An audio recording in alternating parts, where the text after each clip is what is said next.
I would train with Michael. I guess the last 3 championships that we won, we trained together at his house. But other than that, we didn't really put a lot of time in away from basketball.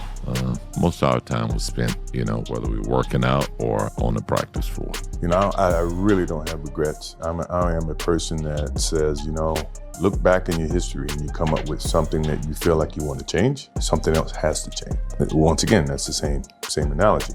Disappointment to me, to win, you got to lose. Michael Jordan, 6 championships, 5 MVPs, the greatest basketball player of all time. But behind the perfect image is a man who holds grudges like no other. And many of these grudges tie back to race in ways that shock people. Today we're breaking down the 5 NBA players Michael Jordan will never forgive, and the dark truth behind why he can't let go. Most people don't know this, but Jordan's inability to forgive started long before the NBA. Back in 1977, Jordan was just a 14-year-old kid in Wilmington, North Carolina. A white female classmate called him the N-word. Jordan's response was immediate. He threw a soda at her. He got suspended from school. But the real damage happened inside his mind. In Roland Lazenby's biography, Jordan admitted something shocking. He said, "I was really rebelling. I considered myself a racist at the time. Basically, I was against all white people." Think about that for a second. The Michael Jordan we know, the guy who became the face of corporate America, had started out with deep racial anger. His mother Dolores helped him move past the hatred, but the mechanism stayed. The way he dealt with that white classmate, identifying an enemy and destroying them without forgiveness, became his blueprint. In the NBA, the enemies changed, but Jordan's refusal to forgive never did. Now let's talk about the biggest grudge of them all, Isiah Thomas. This feud goes so deep that it rewrote basketball history. It all started in 1985 at the All-Star game in Indianapolis. Jordan was a rookie, fresh, confident, wearing gold chains and Nike gear. But the veterans didn't like his attitude. Isiah Thomas, who was the president of the Players Association, allegedly organized a freeze-out. Along with George Gervin and Magic Johnson, they refused to pass Jordan the ball. Thomas denies it was planned, but Jordan saw it differently. He saw it as an attempt to humble him, to put him in his place. And he never forgot. The tension exploded in 1987 after a playoff series between the Pistons and Celtics. Dennis Rodman said Larry Bird was overrated and only won MVPs because he was white. When reporters asked Isiah Thomas about it, he agreed. Thomas said, "If he were black, he'd be just another good guy." The media destroyed Thomas. He was called a reverse racist. He had to hold a press conference with Bird to apologize. It nearly ended his career, and where was Michael Jordan during all of this? Silent. Jordan stayed neutral. He protected his marketability. While Thomas was in the trenches fighting racial double standards, Jordan floated above it all. This likely deepened the rift between them. Then came the Jordan rules. The Pistons created a defensive strategy to physically punish Jordan every time he drove to the basket. The media coverage of this rivalry was heavily racialized. The Pistons were called the Bad Boys. They were depicted as thugs, gangsters, street fighters. These were coded racist terms. The Pistons represented Detroit, a black working-class city. Meanwhile, Jordan and the Bulls were the saviors. They played the game the right way. They were elegant and artistic. The media created a morality play, the polished, safe Jordan against the dangerous Thomas. Jordan leaned into this narrative hard. He complained to the league about the physicality. He painted the Pistons as illegitimate champions. When the Bulls finally swept Detroit in 1991, the Pistons walked off the court without shaking hands. Jordan used this moment to permanently cast Thomas as a villain, but Thomas argues this was standard practice back then. The Celtics had walked off on the Pistons years earlier with no backlash. Thomas believes Jordan fixated on the handshake to delegitimize the Pistons' 2 championships and make sure they were remembered as thugs instead of champions. But the ultimate act of revenge came in 1992, the Dream Team. This was the most prestigious basketball roster ever assembled, and Isiah Thomas, one of the greatest point guards of all time, was left off. Why? Michael Jordan. Audio recordings confirm that Jordan told Rod Thorne, a selection committee member, "I don't want to play if Isiah Thomas is on the team." Jordan was given veto power, and he used it. Thomas was erased from the biggest moment in basketball history. This wasn't just a personal grudge. This was systemic. The NBA and USA Basketball prioritized Jordan's comfort over merit. They allowed one marketable superstar to erase another black player's legacy. Before we continue, make sure you're subscribed and drop a comment below. Do you think Michael Jordan was justified in keeping Isiah Thomas off the Dream Team? Let me know your thoughts. Thomas has framed this exclusion as a form of betrayal. In recent interviews, he's talked about how black athletes often tear each other down because the system only allows one black man on top at a time. By participating in Thomas's exclusion, Jordan enforced a system that treats players as disposable. The Last Dance documentary in 2020 poured fuel on this fire. Thomas felt the documentary was propaganda designed to protect Jordan's legacy. But what offended Thomas most was how it portrayed the Pistons as thugs all over again. Thomas has become increasingly vocal, linking Jordan's behavior to how black history gets sanitized. He argues that by demonizing the Pistons, Jordan and the media engage in erasure, preferring safe narratives over the complex truth. Now let's talk about Scottie Pippen. If Isaiah Thomas is the external enemy, Scottie Pippen is the internal betrayal. For 2 decades, Pippen was Jordan's Robin, the ultimate silent partner. But after The Last Dance, Pippen became Jordan's most vicious critic. In his memoir, Unguarded, Pippen said Jordan used the documentary to glorify himself while reducing his teammates to props. Pippen wrote, "I was nothing more than a prop. His best teammate of all time, he called me. He couldn't have been more condescending if he tried." Pippen's critique cuts deep because it's about economics. He argues the Bulls' dynasty was a team effort, but Jordan hoarded all the glory and the money. Pippen was famously underpaid because he signed a long-term contract out of financial desperation. Meanwhile, Jordan became a billionaire. Pippen sees this as a plantation dynamic, where the labor force creates massive value, but only the superstar gets paid. Pippen feels Jordan aligned himself with ownership and corporate sponsors instead of standing with his teammates. The most explosive accusation involves Phil Jackson. Pippen accused Jackson of being racist. In the 1994 playoffs, with 1.8 seconds left in a tie game against the Knicks, Jackson designed the final shot for Tony Kukoc, a white European rookie, instead of Pippen, the team's established leader. When Dan Patrick asked Pippen if he was calling Phil a racist, Pippen said, "I don't got a problem with that." When Patrick asked if Phil was or is a racist, Pippen said, "Oh yeah, how does this tie to Jordan?" Jordan has defended Phil Jackson repeatedly, calling him a father figure and the greatest coach of all time. By deifying Jackson in The Last Dance and ignoring the disrespect shown to Pippen, Jordan became complicit. Pippen sees the elevation of Kukoc, the great white hope of the Bulls, as a direct insult to the black players who built the dynasty. Jordan's refusal to validate Pippen's feelings is the wedge between them. Pippen sees Jordan as someone who sold out his teammates to stay close to power. Pippen went even further. He claimed that Mike ruined basketball. His argument is that before Jordan, basketball was a team game focused on passing and collective movement. Like the 80s Lakers and Celtics, Jordan introduced hero ball, the isolation scorer who views teammates as obstacles. Pippen contrasts Jordan with LeBron James, who represents a team-first mentality. This is a sociological critique. Pippen values the communitarian spirit of black basketball culture over the hyper-individualistic capitalist model Jordan perfected. While Pippen hasn't directly called Jordan an Uncle Tom, the implication is there. The accusation within the black community is that Jordan was the house slave who kept other players in line for white ownership. Pippen points to instances where Jordan punched Steve Kerr or berated teammates as evidence Jordan policed the locker room through fear, acting as management's enforcer. Pippen's resentment is that he nurtured younger players and built team chemistry, only for Jordan to terrorize them, take the credit, and leave. Next is Charles Barkley. This one hurts because Jordan and Barkley were best friends. They appeared on Oprah together, gambled together, golfed together. But they haven't spoken in over a decade. The rift happened in 2012 when Barkley, working as a TNT analyst, criticized Jordan's performance as an executive for the Charlotte Bobcats. Barkley said, "I love Michael, but he simply has not done a good job as an executive. He has surrounded himself with people who will not tell him no." Jordan called Barkley, screamed at him, and hung up. The friendship was over, but this feud reveals something deeper about how black public figures navigate power. Barkley has carved out a unique space as the unruly black voice in media. He's unafraid of controversy. He speaks his mind on race, sometimes defending police, sometimes attacking white racism, and sometimes criticizing the black community. He rejected the role model label in his famous Nike commercial, asserting his right to be flawed and human. Jordan is the opposite. He's the curated icon. He navigates race by transcending it through money and silence. He protects his brand at all costs. The racism angle here is about how they're received. Barkley is the jester who speaks truth to power, even when it's messy. Jordan is the king who demands absolute loyalty and silence. Jordan's inability to forgive Barkley shows his intolerance for public accountability. In Jordan's world, loyalty means never questioning the king in public. Barkley views his job as a commitment to honesty, a trait valued in the black tradition of telling it like it is. He refused to compromise his integrity for Jordan's ego. The feuds with Reggie Miller and Brian Russell are different. They're less about systemic racism and more about dominance. Reggie Miller was one of the few players who didn't fear Michael Jordan. Their rivalry was defined by constant trash talk and a physical fight in 1993. Miller represented a specific type, the skinny, relentless trash talker who refused to back down. The racism angle here is minimal, but the dominance angle is everything. In playground culture, which both Jordan and Miller brought to the NBA, respect is earned through conquest. Jordan can't forgive Miller because Miller never kissed the ring. Even in defeat, Miller pushed Jordan in the 1998 Eastern Conference Finals. Jordan's dislike for Miller is the dislike of a king for a subject who refuses to kneel. Brian Russell's feud is the pettiest and most revealing. In 1994, during Jordan's first retirement, Russell trash-talked Jordan, claiming he could guard him. Jordan remembered this for years. He used it as motivation to destroy Russell in the 1997 and 1998 finals, culminating in the famous last shot over Russell. But the grudge didn't end there. During his 2009 Hall of Fame induction speech, a moment meant for grace and reflection, Jordan flew Russell out specifically to mock him from the podium. Jordan said, "From this day forward, if I ever see him in shorts, I'm coming at him." This act was widely criticized as bullying, but viewed through the lens of Jordan's 1977 trauma, it makes sense. Jordan's mechanism for dealing with any challenge to his dignity is total humiliating annihilation. Whether it's a white girl with a racial slur or a black peer with a trash talk line, the response is the same: destruction. Jordan uses Russell as a living example of what happens to those who doubt him. We can't discuss Jordan's feuds without addressing the elephant in the room. During the 1990 Senate race in North Carolina, Jordan was asked to endorse Harvey Gantt, a black Democrat running against Jesse Helms. Helms was a notorious segregationist who opposed the Civil Rights Act and the Voting Rights Act. It was a clear moral choice for many in the black community. Jordan refused to endorse Gantt. When asked why, he reportedly said on the team bus, "Republicans buy sneakers too." While Jordan later claimed this was a joke, the sentiment aligned with his actions. He prioritized economic reach over racial solidarity. This decision created friction with peers who were more socially conscious, like Craig Hodges and Isaiah Thomas. Jordan's neutrality stands in stark contrast to athletes like Muhammad Ali, who lost his prime for refusing the draft, or Colin Kaepernick, who lost his career for kneeling. Jordan became a billionaire by staying silent. This activism gap is a hidden driver of the animosity from Thomas and Pippen. They view Jordan's success as partially illegitimate because it was purchased with his silence. He became the safe black man for white corporate America, while they dealt with being too black for the mainstream. In The Last Dance, Jordan defended himself, saying, "I never thought of myself as an activist. I thought of myself as a basketball player. Was that selfish? Probably, but that was my energy." This admission of selfishness validates Pippen's critique. Jordan admits he put his own success above the collective struggle. For men like Thomas, who grew up on Chicago's West Side, or Pippen, who came from poverty in Arkansas, this selfishness is a moral failing no amount of championships can erase. So what does all this mean? Michael Jordan's list of unforgiven players isn't random. It's a map of the psychological and sociological terrain he navigated to become the greatest. The racism angle is foundational. It begins in 1977 Wilmington, where Jordan learned to react to racial hostility with rebellious aggression. In the NBA, this aggression was repurposed. He defeated the thug narrative of the Pistons by becoming the corporate icon, a victory that required distancing himself from the black radical tradition Thomas represented. He maintained dominance by enforcing a strict hierarchy that alienated his closest ally, mirroring plantation labor dynamics. He sacrificed genuine friendship for the preservation of his infallible image. Michael Jordan is a monument to individual achievement. He's the undisputed king of basketball, but the silence around him, the absence of Thomas, Pippen, and Barkley from his life, is the cost of the crown. His inability to forgive is the scar tissue of a life lived in constant combat, first against Southern racism, then against the brothers who dared challenge his supremacy. In the Game of Thrones that was the 1990s NBA, the only way for Jordan to win was to make sure everyone else lost. If you found this video eye-opening, smash that like button and subscribe for more deep dives into basketball history. What do you think? Was Jordan's ruthlessness necessary for greatness, or did he go too far? Drop your thoughts in the comments below.